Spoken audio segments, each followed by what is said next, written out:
ஆண்டவரும் அருமை இரட்சகருமாய் இருக்கிற இயேசுவின் நாமத்தில் ஒவ்வொருவருக்கும் என் அன்பின் வாழ்த்துக்களை தெரிவிக்கிறேன். கர்த்தர் தாமே உங்கள் ஒவ்வொருவரையும் அதிகமாக ஆசீர்வதிப்பாராக. நாம் தலையிலை தாழ்த்தி ஜெபம் செய்வோம். எங்கள் பரலோக பிதாவே, ஆசீர்வதிக்கப்பட்ட இந்த அருமையான காலை வேளையிலும் எங்கள் ஆண்டவரும் அருமை இரட்சகருமாய் இருக்கிற இயேசுவின் நாமத்தில் திரு சமூகத்தில் வருகிறோம். ஆண்டவரே, நாங்கள் நம்முடைய வேதத்தில் அதிசயங்களை காணும்படி எங்கள் கண்களை திறந்திருந்தோம். கேட்கும் செவியையும் உணரும் இருதயத்தையும் கர்த்தர் எங்களுக்கு தருவீராக. இந்த வார்த்தையில கேட்கும் ஒவ்வொருவருக்கும் உம்முடைய நாமத்தினாலே ஆசீர்வாதம் உண்டாகும்படி கர்த்தர் அனுகிரகம் செய்வீராக. சத்தியத்தையும் அறிவீர்கள், சத்தியம் உங்களை விடுதலையாக்கும் என்று சொன்னீரே. உங்களுடைய சத்தியம் ஜனங்களை விடுதலையாக்கட்டும், ஆசீர்வதிக்கட்டும். எங்கள் அன்பின் இரட்சகர் இயேசுவின் நாமத்தில் கேட்கிறோம் பிதாவே, ஆமென். பிரியமானவர்களே, கடந்த நாட்களில் நாம் தேவனுடைய கிருபையை குறித்து தியானித்தோம். ஆண்டவருக்கு ஸ்தோத்திரம் உண்டாகட்டும். இந்த கிருபையின் உபதேசங்கள் அல்லது கிருபையினுடைய காரியங்களை குறித்து நாம் கடந்த நாட்களிலே தியானித்து வந்தோம். ஆண்டவருக்கு ஸ்தோத்திரம். நாம் தியானிக்கும்படி ஆதாரமாய் தெரிகின்ற வேத பகுதி சங்கீதம் 59:16. நானோ உம்முடைய வல்லமையை பாடி காலையிலே உம்முடைய கிருபையை மகிழ்ச்சியோடு புகழ்வேன் என்று சங்கீதக்காரர் தாவீது சொல்கிறார். நானோ உம்முடைய வல்லமையை பாடி காலையிலே உம்முடைய கிருபையை மகிழ்ச்சியோடு புகழ். கிருபையை புகழுவதற்கு அடிப்படை விஷயங்கள் என்ன என்பதை குறித்து தான் நாம் இந்த நாட்டில் பார்த்து வருகிறோம். கிருபை இரண்டு வகைப்படும். பொதுவான கிருபை, ரட்சிக்கும் கிருபை என்றும். பொதுவான கிருபையானது இந்த உலகத்தில் உள்ள எல்லா ஜீவராசிகளையும் அவர் காப்பாற்றுவதிலிருந்து அது பொதுவான கிருபை என்று நாம் விளங்கிக் கொள்ள முடிகிறது. ரட்சிக்கும் கிருபை என்பது தேவனாலே தெரிந்து கொள்ளப்பட்ட பிள்ளைகளுக்கு மட்டுமே அது கிடைக்கிறது என்பதை நாம் கடந்த நாட்களிலே பார்த்தோம். அப்படி தேவனாலே தெரிந்து கொள்ளப்பட்ட பிள்ளைகளுடைய வாழ்க்கை உண்டாகிற இந்த ரட்சிக்கும் கிருபையானது, அப்படி தேவனால் தெரிந்து கொள்ளப்பட்ட நம்முடைய வாழ்வில் அந்த கிருபை 13 விதங்களில் செயல்படுகிறது. ஒன்று, அது நீங்காத கிருபையாய் நம்மோடு கூட வருகிறது. இரண்டாவது, மன்னிக்கும் கிருபையாக அது நம்மோடு கூட இருக்கிறது. மூன்றாவதாக, விலகாத கிருபையாய் நம்மை காக்கிறது. நான்காவதாக, மிகுந்த கிருபையாய் நமக்கு வெளிப்படுகிறது. ஐந்தாவதாக, அதிசயமான கிருபையாய் நம்முடைய வாழ்க்கையில் செயல்படுகிறது. இந்த 5 காரியங்களை நாம் கடந்த நாட்களில் தியானித்தோம். இந்த நாளில் 6ஆவதாக இந்த கிருபையை குறித்து சங்கீதக்காரர் விதமாக சொல்லுகிறார். சங்கீதம் 36:7 இந்த நாளிலே நாம் தியானிக்கும் எடுத்துக்கொண்ட பகுதி இதுதான். தேவனே, உம்முடைய கிருபை எவ்வளவு அருமையானது என்று சொல்லுகிறார். எதனால் அருமையான கிருபையினால் மனுபுத்திரர் உமது செட்டைகளின் நிலையில் வந்தடைகிறார்கள் என்று சொல்லுகிறார். இந்த அருமையான கிருபையானது மனிதர்களை தேவனுடைய செட்டைகளின் நிலையிலே வந்து அடைய செய்கிறது. இந்த வார்த்தையை கேட்டுக்கொண்டிருக்கிற உங்களையும் என்னையும் கூட இந்த அருமையான கிருபை தான் தேவனுடைய செட்டைகளின் கீழே நம்மை வந்தடைய செய்திருக்கிறது. கர்த்தருக்கு ஸ்தோத்திரம் உண்டாகட்டும். அவருடைய செட்டைகளின் நிலையில் நமக்கு ஆரோக்கியம் இருக்கிறது. அவருடைய செட்டைகளில் நமக்கு பாதுகாப்பு இருக்கிறது. அவருடைய செட்டைகளில் நமக்கு ஆறுதல் இருக்கிறது. அவருடைய செட்டைகளிலே உங்களுக்கு வேண்டிய எல்லாம் இருக்கிறது. ஆண்டவருக்கு ஸ்தோத்திரம் உண்டாகட்டும். அன்பான தேவனுடைய பிள்ளைகளே, ஒரு குழந்தையானது ஓடி விளையாண்டு களைப்படைந்து தன்னுடைய தாயின் மடியிலே அது குப்புற விழுந்து அது சற்று நேரம் இளைப்பாறி மீண்டும் எழுந்து ஓடி அது களைப்புறும் வரை எப்படி அது செயல்படுகிறதோ அதை போல இந்த உலகத்திலே தேவனுடைய பிள்ளைகளாகினா தொடர்ந்து ஓடும்போது நம்முடைய வாழ்க்கையில் நமக்கு சோர்வுகள் வரும்போது, நம்முடைய வாழ்க்கையில் நமக்கு சஞ்சலங்கள் வரும்போது, நம்முடைய வாழ்க்கையிலே சில பிரச்சனைகள் நாம் சந்திக்கும் போது நாம் தேவனுடைய செட்டைகள் நிலையிலே வந்து ஒரு தாயின் மடியிலே நாம் படுப்பதை போல, அருமையானவர்களே, தேவனுடைய செட்டைகள் நிலையிலே நாம் வந்து அடைந்து அவராலே நாம் ஆறுதல் அடைந்து கொள்கிறோம். கர்த்தருக்கு ஸ்தோத்திரம் உண்டாகும். ஆகவே இந்த கிருபையை குறித்து சங்கீதக்காரர் தாவீது விதமாய் சொல்கிறார், அருமையான கிருபை. ஆண்டவருடைய பிள்ளைகளே, உங்களுடைய வாழ்க்கையிலே நீங்கள் தேவனால தெரிந்து கொள்ளப்பட்டவர்களாக இருந்தால் இந்த கிருபை உங்களுடைய வாழ்க்கையில் அருமையானதாய் இருக்கிறது. ஸ்தோத்திரம். ஆகவே உங்களுடைய வாழ்க்கையிலே நீங்கள் களைப்புறும் போது, நீங்கள் உங்கள் வாழ்க்கையில சோர்ந்து போகும்போது, நீங்கள் உங்கள் வாழ்க்கையிலே சஞ்சலப்படும் போது, நீங்கள் உங்கள் வாழ்க்கையில வேதனை அனுபவிக்கும் போது, நீங்கள் உங்கள் வாழ்க்கையில பயப்படும் போது, உங்களுடைய வாழ்க்கையிலே ஆபத்துகள் உங்களை சூழும் போது, உங்கள் வாழ்க்கையில சோதனைகள் வரும் பொழுது, இந்த செட்டை நிலையிலே உங்களை கர்த்தருடைய மிகுந்த கிருபை கொண்டு அது சேர்க்கிறது. ஹல்லேலூயா, கர்த்தருக்கு ஸ்தோத்திரம் உண்டாகட்டும். அவருடைய அருமையான கிருபையானது நம்மை தேவனுடைய செட்டிலே வந்து அடைய செய்து நம்மை எதிரியினுடைய எல்லா தீமைக்கும் நம்மை விலக்கி காக்கிறது. கர்த்தருக்கு ஸ்தோத்திரம். ஆகவே தேவனுடைய கிருபை ஆறாவதாக தெரிந்து கொள்ளப்பட்டவருடைய பிள்ளைகளுடைய வாழ்க்கையில் இது அருமையான கிருபை. ஏழாவதாக ஏசாயா 55ஆம் அதிகாரம் 3ஆம் வசனத்தில் நாம் வாசிக்கிறோம், உங்கள் செவியை சாய்த்து என்னிடத்தில் வாருங்கள், கேளுங்கள், அப்பொழுது உங்கள் ஆத்துமா பிழைக்கும். தாவீதுக்கு அருளின நிச்சயமான கிருபைகளை உங்களுக்கு நித்திய உடன்படிக்கையாக ஏற்படுத்துவேன் என்று ஆண்டவர் சொல்கிறார். தாவீதுக்கு அருளின நிச்சயமான கிருபை, ஆண்டவருக்கு ஸ்தோத்திரம். உறுதி செய்யப்பட்ட கிருபை, நிச்சயமான கிருபை, ஆண்டவருக்கு ஸ்தோத்திரம். எந்த சூழ்நிலையிலும் தவறாமல் உங்களோடு கூட நிலைத்திருக்கக்கூடிய கிருபைதான் நிச்சயமான கிருபை. ஆண்டவர் தாவீதுக்கு அப்படி கிருபை செய்தேன் என்று சொல்கிறார். கவனிக்க வேண்டிய ஒரு விஷயம் இருக்கிறது அன்பானவர்களே. வேதத்தில் நாம் அநேகரை குறித்து பார்க்கிறோம். நோவாவுக்கோ கர்த்தருடைய கண்களில் கிருபை கிடைத்தது என்று சொல்லப்பட்டிருக்கிறது. மோசே யாத்திராம் புஸ்தகம் 33ஆம் அதிகாரத்தில் அவர் ஜெபிக்கும் போது, ஆண்டவரே உம்முடைய கண்களில் எங்களுக்கு தயவு கிடைக்க வேண்டும் என்று சொல்லும், உம்முடைய கண்களில் எங்களுக்கு கிருபை கிடைக்க வேண்டும் என்று சொல்லும்போது ஆண்டவர் சொல்லுகிறார், என் கண்களில் உனக்கு கிருபை கிடைத்தது என்று சொல்லுகிறார். மோசேக்கு கிருபை கிடைத்தது. மரியாதை கூட நாம் புதிய ஏற்பாடு புத்தகத்தில் வரும் பொழுது கிருபை பெற்றவளே வாழ்க என்று வாசிக்கிறோம். இப்படி தேவனுடைய கிருபையை பெற்ற ஏராளமான தேவ பிள்ளைகள் வேதத்திலே பழைய ஏற்பாட்டிலும் புதிய ஏற்பாட்டிலும் இருக்கிறார்கள். ஆனால் இந்த இடத்தில் நோவாவையோ மோசேயையோ மரியாதையோ இன்னும் பிறரையோ சொல்லாமல் ஆவியானவர் தாவீதுக்கு அருளின கிருபை என்று சொல்கிறார். கர்த்தருக்கு ஸ்தோத்திரம்.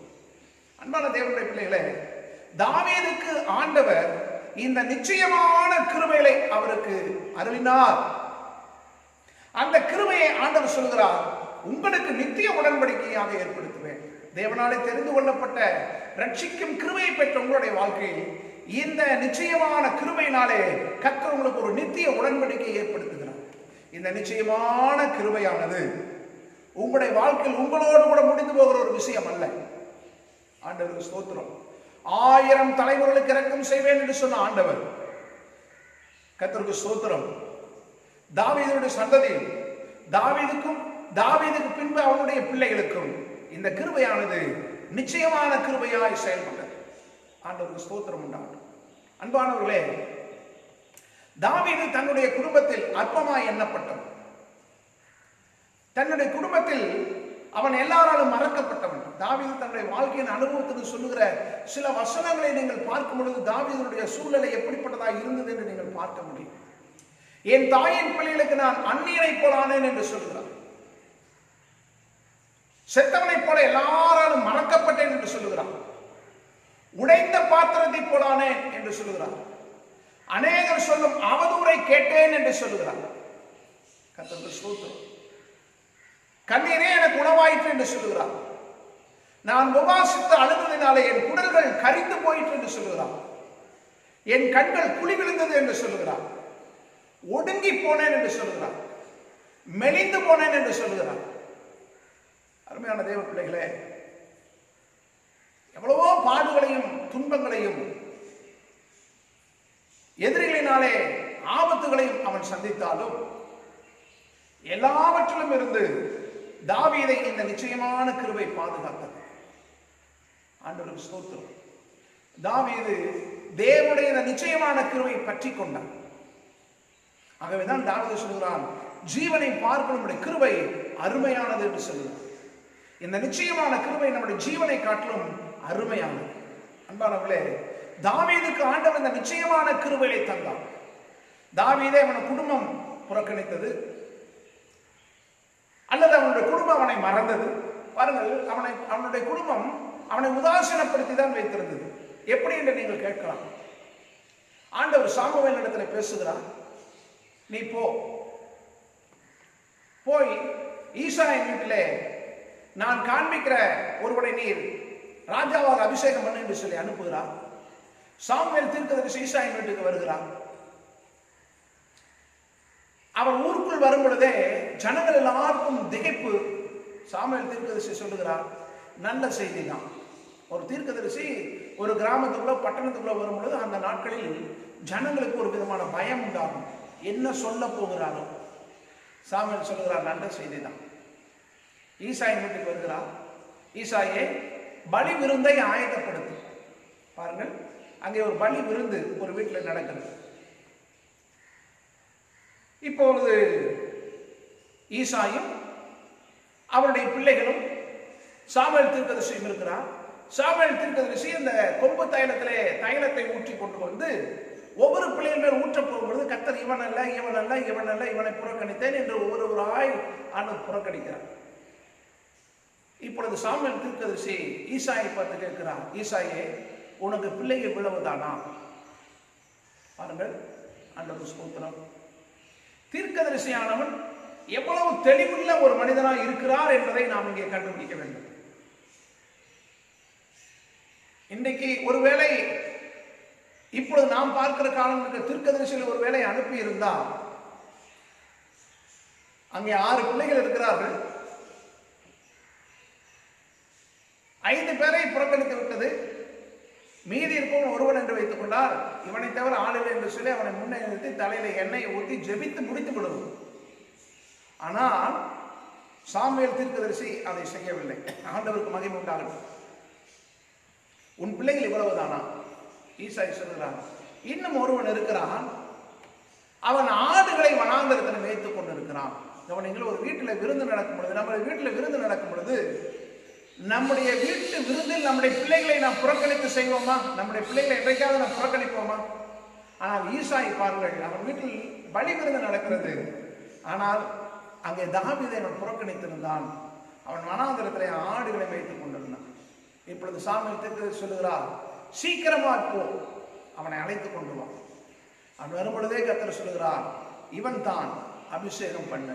கர்த்தருக்கு ஸ்தோத்திரம். இவன் தான் அபிஷேகம் பண்ணு, நான் தெரிந்து கொண்டவன் இவன் தான். அன்பானவர்களே, இந்த நிச்சயமான கிருபை தாவீது தொலை தூரத்தில் இருந்தாலும் அவனை கொண்டு வந்து தன் சகோதரத்திலே நிறுத்தி அவனை அபிஷேகம் பண்ணினார். எவர்கள் உதாசீனப்படுத்தினார்களோ, எவர்கள் அசட்டை செய்தார்களோ, எவர்கள் ஒடுக்கினார்களோ, எவர்கள் தாவீதை ஒரு பொருட்டாக எண்ணாமல் இருந்தார்களோ, எவர்கள் தாவீதை புறக்கணித்தார்களோ, எவர்கள் தாவீதை நிந்தித்தார்களோ, எவர்கள் தாவீதை மறந்தார்களோ, அவர்கள் மத்தியில் அவர்கள் கண்களுக்கு முன்பாக கர்த்தர் இந்த தாவீதை அபிஷேகம் பண்ணிவிட்டார். ஆண்டவருக்கு ஸ்தோத்திரம். இந்த நிச்சயமான கிருபை தாவீதுடைய வாழ்க்கையிலே அவனுக்கு மேன்மையை கொண்டு வந்தது, கீர்த்தியை கொண்டு வந்தது, புகழ்ச்சியை கொண்டு வந்தது. ஸ்தோத்திரம். ஒருவேளை நீங்கள் உங்கள் குடும்பத்தாராலே மறக்கப்பட்டிருக்கலாம், அல்லது புறக்கணிக்கப்பட்டிருக்கலாம். உங்கள் சொந்த சகோதராலே நீங்கள் மறக்கப்பட்டிருக்கலாம். உங்கள் நண்பர்களாலே, குடும்பத்தாராலே, ஏன் உங்கள் தகப்பனாரால், தாயாராலே, உங்கள் பிள்ளைகளாலே நீங்கள் புறக்கணிக்கப்பட்டிருக்கலாம். நீங்கள் எந்த நிலையில் இருந்தாலும் இந்த தேவனுடைய நிச்சயமான கிருபை உங்களை ஒரு நாள் அவர்கள் கண்களுக்கு முன்பாக அவர்கள் பார்க்க பார்க்க கர்த்தர் உங்கள் தலை எண்ணெயால் அபிஷேகம் செய்து உங்களை அவர்கள் கண்களுக்கு முன்பாக உயர்த்துவார். இது நிச்சயம். நிச்சயமான கிருபை அதை செய்யும். ஆண்டவருக்கு ஸ்தோத்திரம். தாவீதுடைய வாழ்க்கையிலே இந்த நிச்சயமான கிருபை அவனுடைய சொந்த குடும்பத்தின் மத்தியிலே அவனை கனப்படுத்தி. ஆண்டவருக்கு ஸ்தோத்திரம். அடுத்ததாக நாம் 8வதாக அப்போஸ்தலர் புத்தகம் 4ஆம் அதிகாரம் 33ஆம் வசனத்தில் பார்க்கும் பொழுது கர்த்தராகிய இயேசுவின் உயிர்த்தெழுதலை குறித்து அப்போஸ்தலர் மிகுந்த பலமாய் சாட்சி கொடுத்தார்கள். அவர்கள் எல்லார் மேலும் பூரண கிருபை உண்டாயிற்று என்று வாசிக்கிறோம். பூரண கிருபை, முழுமையான தேவனுடைய தயவு அவர்களுக்கு உண்டாயிற்று என்று சொல்லப்பட்டிருக்கிறது. அன்பான தேவனுடைய பிள்ளைகளே, நீங்கள் தேவனாலே தெரிந்து கொள்ளப்பட்டவர்களாய் இருப்பதினால், இந்த ரட்சிக்கும் கிருபையை நீங்கள் தேவனிடத்திலிருந்து விசுவாசம் மூலம் பெற்றதினால் உங்கள் மேல் இந்த கிருபை பூரணமாய் உண்டாயிருக்கிறது. கர்த்தருக்கு ஸ்தோத்திரம். பூரண கிருபை ஏதோ அரைகுறையான ஒரு விஷயம் அல்ல. உங்கள் வாழ்க்கை முழுவதிலும் உங்களை பூரணமாய் இந்த கிருபை சூழ்ந்திருக்கிறது. ஆண்டவருக்கு ஸ்தோத்திரம் உண்டாகட்டும். நீங்கள் கர்த்தராகிய இயேசு கிறிஸ்துவின் உயிர்த்தெழுதலை குறித்து பலமாய் சாட்சி கொடுத்து வரும் பொழுது, இந்த உயிர்த்தெழுந்த இயேசு கிறிஸ்துவை குறித்து நீங்கள் சாட்சி கொடுத்து வரும் பொழுது, நீங்கள் மற்றவர்களிடத்தில் இயேசு கிறிஸ்துவின் உயிர்த்தெழுதலை குறித்து நீங்கள் பிரசங்கித்து வரும் பொழுது, சொல்லி வரும் பொழுது, தேவனுடைய பூரண கிருபை உங்கள் மேலும் உண்டாயிருக்கும். கர்த்தருக்கு ஸ்தோத்திரம். நீங்கள் சுவிசேஷத்தை அறிவிக்க அறிவிக்க, நீங்கள் இயேசு கிறிஸ்துவின் உயிர்த்தெழுதலை பிறருக்கு சொல்ல சொல்ல தேவனுடைய பூரண கிருபை உங்கள் மேலும் உண்டாயிருக்கும். கர்த்தருக்கு ஸ்தோத்திரம்.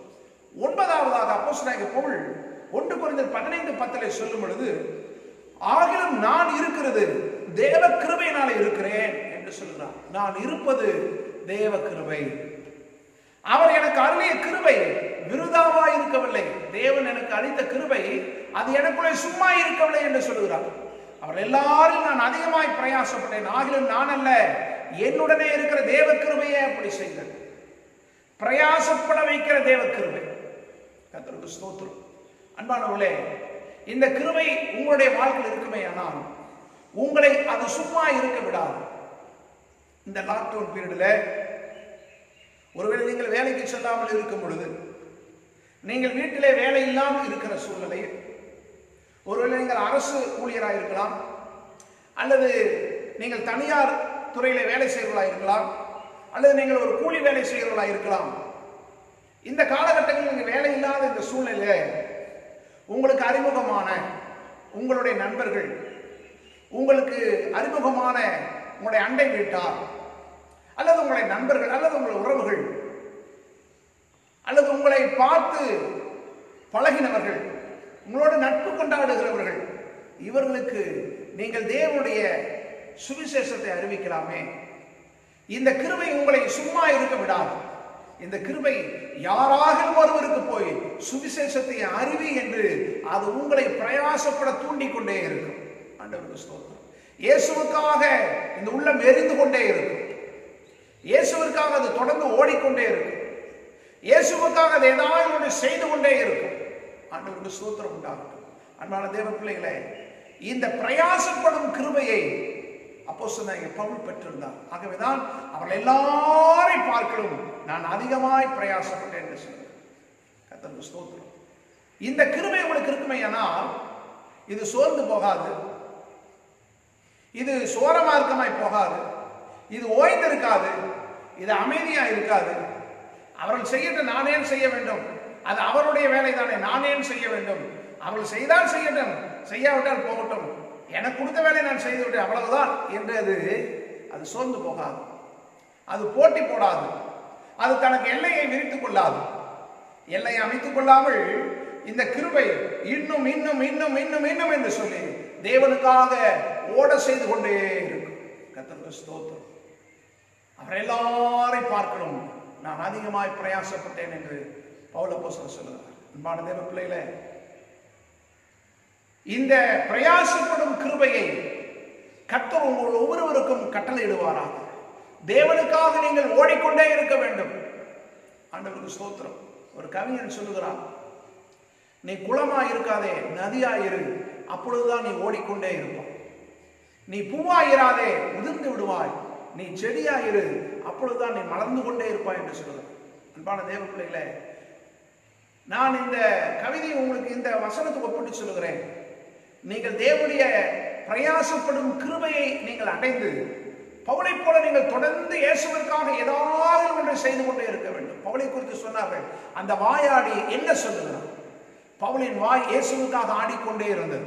கர்த்தருக்கு ஸ்தோத்திரம். இன்றைக்கு நம்ம சிலருக்கு பேர் இருக்கிறது வாயாடி. தன்னுடைய சொந்த காரியத்திற்காக, தன்னுடைய சுய லாபத்திற்காக, தனக்கு லாபமாக இருக்கிறவர்களுக்காக, தன்னுடைய ஆதாயத்துக்காக மட்டும் சிலருடைய வாய் ஆடும். இயேசுவுக்காக அது மௌனமாக இருக்கும். அப்படியெல்லாம் பிரியமானவர்களே, உங்கள் வாய் இயேசுவிற்காக ஆட வேண்டும். உங்கள் நாக்கு இயேசுவிற்காக பயன்பட வேண்டும். உங்கள் உதடுகள் இயேசுவை மகிமைப்படுத்த வேண்டும். உங்கள் இருதயம் இயேசுவுக்காக துடிக்க வேண்டும். உங்கள் கால்கள் இயேசுவுக்காக ஓட வேண்டும். உங்கள் கைகள் எப்பொழுது வேதத்தை ஏந்தி அதை மக்களுக்கு சொல்ல வேண்டும். உங்கள் கண்கள் எப்பொழுதும் இயேசுவையே நோக்கி இருக்க வேண்டும். இயேசுவுக்காக பிரயாசப்படுகிற கிருபையை கர்த்தர் பவுலுக்கு தந்ததை போல நமக்கும் தருவாராக.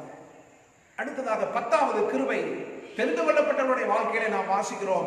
2 கொரிந்தியர் 1:12 மாம்சத்துக்கேற்ற ஞானத்தோட நடவாமல் தேவனுடைய கிருபையினால் நாங்கள் உலகத்திலேயும் விசேஷமாக உங்களிடத்திலேயும் கபடமில்லாமல் திவ்ய உண்மையோடு நடந்தோம் என்று எங்கள் மனது எங்களுக்கு சொல்லும் சாட்சியே எங்கள் புகழ்ச்சியாய் இருக்கிறது என்று சொல்கிறார். கர்த்தருக்கு ஸ்தோத்திரம். மாம்சத்துக்கு ஏற்ற ஞானத்தோட நடவாமல் தேவனுடைய கிருபையினால், கிருபை அங்கே கொண்டு வந்து வைக்கிறார். கர்த்தருக்கு ஸ்தோத்திரம். சாட்சியாக்கும் கிருபை. உன்னை ஆண்டவர் சாட்சியாக நிறுத்துவார். அப்போ 1:8 வாசிக்கிறோமே, பரிசுத்தாவி உங்களிடத்தில் வரும்போது நீங்கள் யூதேயாவிலும் சமாரியாவிலும் எருசலேமிலும் பூமியின் கடைசி வரைக்கும் எனக்கு சாட்சிகளாக இருப்பீர்கள். சாட்சியாக்கும் தேவனுடைய கிருபை. ஆண்டவருக்கு ஸ்தோத்திரம் உண்டாகட்டும். கபடம் இல்லாமல் திவ்ய உண்மையோடு நடந்தோம் என்று எங்கள் மனது எங்களுக்கு சொல்லும் சாட்சி எங்கள் புகழ்ச்சி என்று சொல்கிறார். மாம்சத்துக்கேற்ற ஞானத்தோட நடவாமல், இன்றைக்கு அநேகர் மாம்சத்துக்கேற்ற ஞானத்தோடு தான் நடந்து கொண்டிருக்கிறார். இந்த உலகத்துக்கேற்ற ஞானம், திவ்ய ஞானம் இல்லை. இந்த உலகத்தின் காரியங்களில் தங்களுக்கு ஒரு பங்கு இருப்பதற்கு மிக சாதுரியமாய் காய்களை நகர்த்துவார். இந்த உலகத்தின் ஆதாயத்தை பெறுவதற்கு தங்களுடைய ஞானத்தை பயன்படுத்துவார்கள். ஆனால் பவுலப்போஸ்தலன் சொல்கிறார், நாங்கள் இந்த உலகத்தின் ஞானத்தை பெற்றவர்கள் அல்ல, தேவனாலே எங்களுக்கு வந்த ஞானத்தை பெற்றிருக்கிறோம்.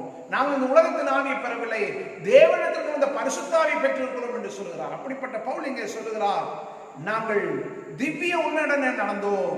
சாட்சியாக்கும் கிருபை. அன்பான தேவ பிள்ளைகளே, நீங்கள் தேவனுக்கு முன்பாக விதமாய் நடந்து கொண்டிருக்கிறீர்கள்.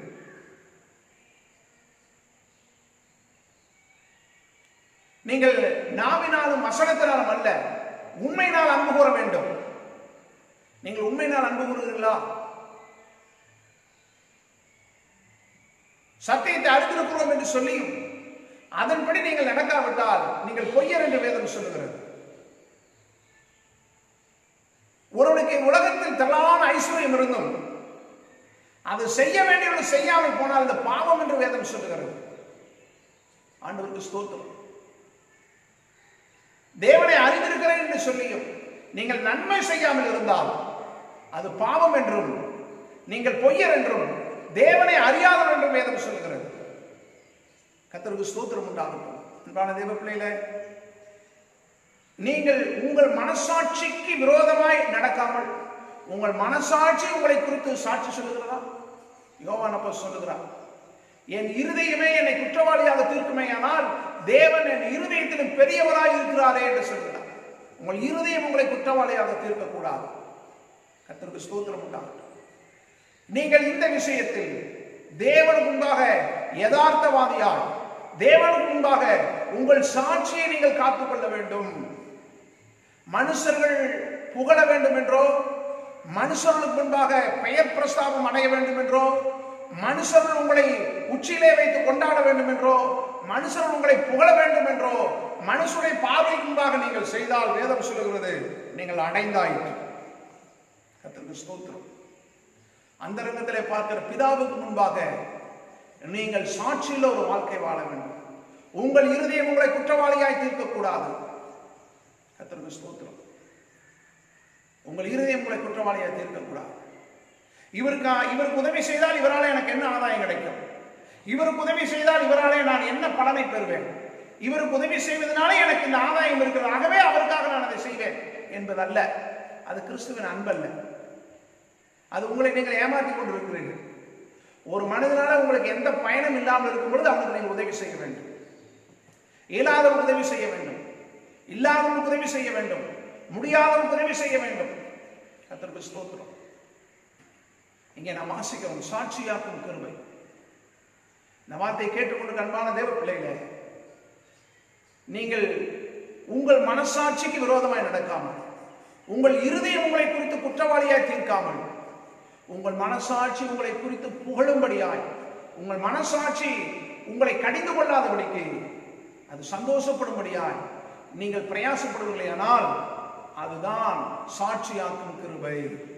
முதலாவது சாட்சி உனக்குள் உண்டாகிறது, அது உனக்கு தெரிகிறது, பின்பு அது வெளியிலே வருகிறது. ஆண்டவருக்கு ஸ்தோத்திரம். 11ஆவதாக அதே பவுல் அப்போஸ்தலர் 2 கொரிந்தியர் 9:14 சொல்கிறார், உங்களுக்காக வேண்டுதல் செய்து தேவன் உங்களுக்கு அளித்த மிகவும் விசேஷித்த கிருபை நிமித்தம் உங்கள் மேல் வாஞ்சியாய் இருக்கிறேன் என்று சொல்கிறார். விசேஷித்த கிருபை.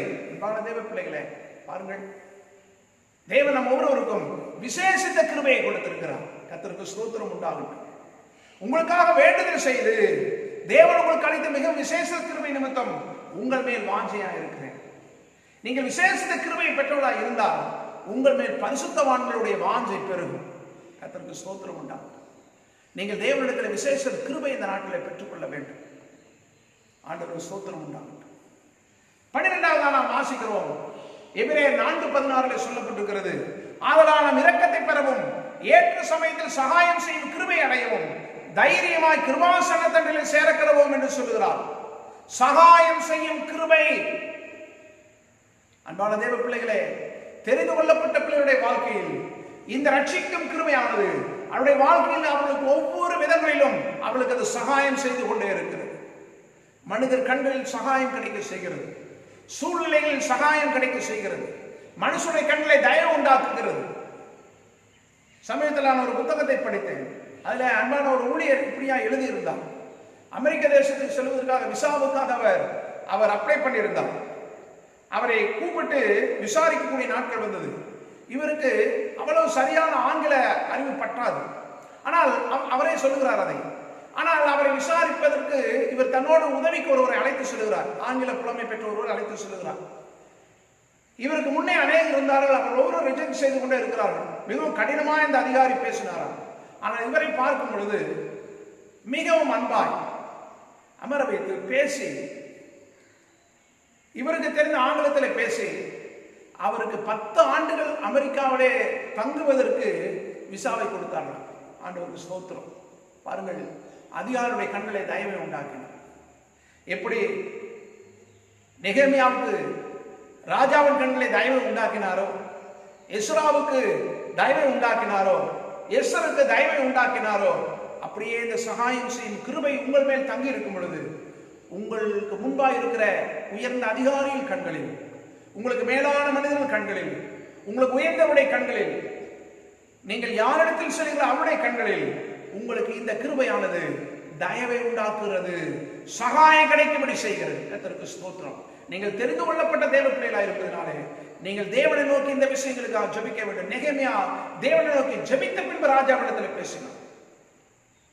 உடனே ராஜாவுடைய கண்களிலே நெகேமியாவுக்கு தயவு கிடைத்தது, சகாயம் கிடைத்தது. அன்பான தேவ பிள்ளைகளே, இந்த சகாயம் செய்யும் கிருபை உங்கள் ஒவ்வொருடைய வாழ்க்கையிலும் நிச்சயம் தேவன் உங்களுக்கு கட்டளையிட்டு உங்களுடைய வாழ்க்கை முழுவதும், உங்கள் வாழ்க்கை பயணம் முழுவதிலும் உங்களுக்கு தேவையான எல்லா சகாயத்தையும் செய்ய அவர் உண்மையில் அவராயிருக்கிறார். வேதம் சொல்கிறது, அவர் அழைத்த அழைப்பும் அவருடைய கிருபை வரங்களும் மாறாதவைகள். அவருடைய கிருபை ஒருபோதும் மாறாது.